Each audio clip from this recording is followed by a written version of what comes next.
माता रुद्राणामिति गाम अर्चयेद। ओम కళ్యాణ సమయంలో వృషభోత్సర్జనము అని అంటారు. అంటే ఒక గోవును ఆరాధన చేసి భగవంతుడి పేరు అంటే దేవుడి పేరు మీద వదిలేస్తారు. ఆ గోవు ఎక్కడికి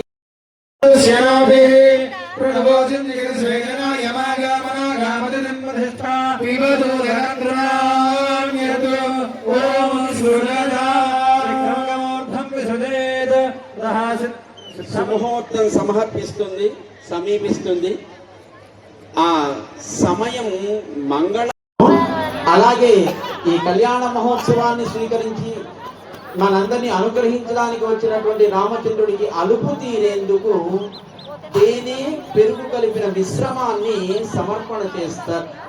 మనందరికీ తెలుసు, ఆయుర్వేద శాస్త్రం చెబుతుంది తేనె కాలంలోనే ఒక రకమైన శక్తిని కలుగజేస్తుంది.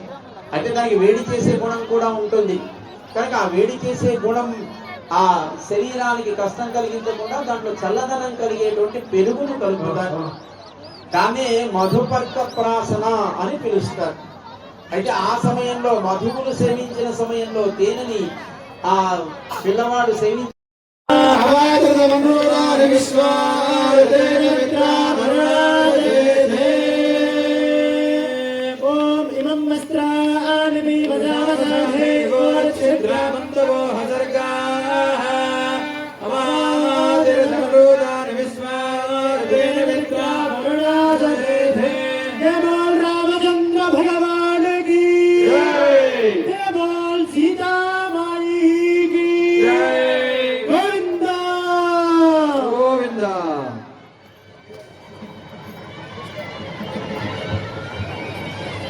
माता रुद्राणामिति गाम अर्चयेद। ओम కళ్యాణ సమయంలో వృషభోత్సర్జనము అని అంటారు. అంటే ఒక గోవును ఆరాధన చేసి భగవంతుడి పేరు అంటే దేవుడి పేరు మీద వదిలేస్తారు. ఆ గోవు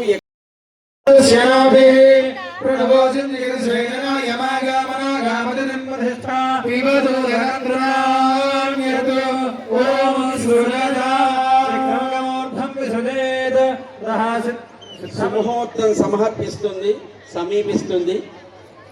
ఆ సమయం మంగళ